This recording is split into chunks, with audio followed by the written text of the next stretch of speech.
አዘርባይጃን የቴክኖሎጂ ተቋማትን ለማየት እድሉን አግኝቻለሁ። በዛ መሰረት እንግዲህ አንዱ የጎበኘ ነው የአርቲፊሻል ኢንተለጀንስ አካዳሚ ብሎ ያቋቋሙት ነው። ይህ ተቋም ከተቋቋመ 1 ዓመት ተኩል አካባቢ ነው። ነገር ግን በጣም በርካታ ስራዎችን ሰርተዋል። በተለይ በሁሉም ዘርፍ በሚል በሁሉም ሴክተሮች እየሰራ ነው ያለው። እንግዲህ በትምህርት ዘርፉም ከበፊቱ የትምህርት ማስተማር ሁኔታውን ቀይሮ በዛ መሰረት እሱን ሙሉ በሙሉ ወደ አርቲፊሻል ኢንተለጀንስ ትምህርት ዘርፉን የመቀየር ጉዳይ ሁሉም ደግሞ በተለይ የአዘርባይጃን ኮሚኒቲ የአዘርባይጃን ነዋሪዎች ሙሉ በሙሉ አርቲፊሻል ኢንተለጀንስ እንዲጠቀሙ ከማድረግ አንፃር የሄዱበት ነገር በጣም ትልቅ የሚያበረታታ ነው። እንግዲህ የኛ እንደምታውቀው ከዛሬ 6 ዓመት በፊት ነበር የአርቲፊሻል ኢንተለጀንስ እንደ ተቋም የተቋቋመው። በዚህ መሰረት እንግዲህ ኢትዮጵያ ከሌሎቹ ሀገራት ቀዳሚ ሆና በመስራት ላይ ነች ያለችው። ይህንን ያየነው እንግዲህ በተለይ አፕላይድ ሪሰርቾች ላይ እየሰራን ያለነው ነገር እነሱም ከኛ ጋር መጥቶ ከመማር አንፃር ያለንን ዳታዎች ከመቀያየር አንፃር አብረን ለመስራት በጣም ጥሩ ፍቃደኝነት አላቸው። ሌላው እንግዲህ አንዱ ደግሞ በአንድ ማዕከል አገልግሎት አሳን የሚባለውን ሄደን አይተናል።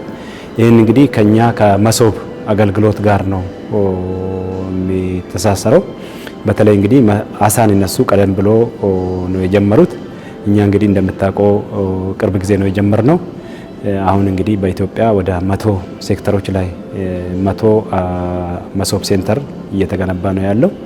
የነሱ እንግዲህ 27 ላይ ደርሰዋል።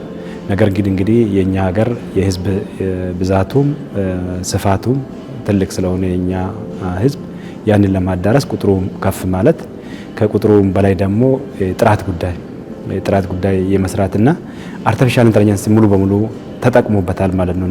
ከነሱ የምንማረው እንግዲህ እኛም መሶብ ላይ አርቲፊሻል ኢንተለጀንስን በመጠቀም በተለይ ኮሚኒቲው የሚያገኘውን አገልግሎት በኤአይ እንዲታገዝ የሚሰጡትን አገልግሎት አሁን በአካል መጥቶ ሰው አገልግሎት የሚያገኘውን እነሱ ማሽን አስቀምጠው ማሽኑ ኦፕሬት ማድረግ የሚችል ሰው የሚፈልገውን አገልግሎት በማሽኑ ብቻ በመጠቀም አገልግሎትን ማግኘት በኤአይ በመታገዝ ስራዎች በጣም በርካታ ናቸው ማለት ነውና እንግዲህ በአጠቃላይ በዲጂታል ቴክኖሎጂ ላይ በአርቲፊሻል ኢንተለጀንስ ላይ በትውልድ ላይ እየሰሩ ያሉት በጣም የሚያረካና ጥሩ ትምህርት የሚገኝበት ነው ብዬ ነው ያየሁት ማለት ነው። የሁለቱ ሀገራት ግንኙነት በጣም ትልቅ ፋይዳ አለው።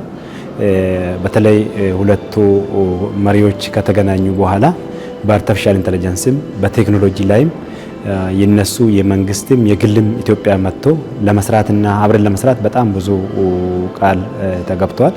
ይሄ እንግዲህ የሁለቱን ሀገራት እኛ ያለን ለነሱ ለማካፈል እነሱ ደግሞ በተለይ በቴክኖሎጂ ላይ የደረሱበት በጣም ጥሩ ደረጃ ደርሰዋል።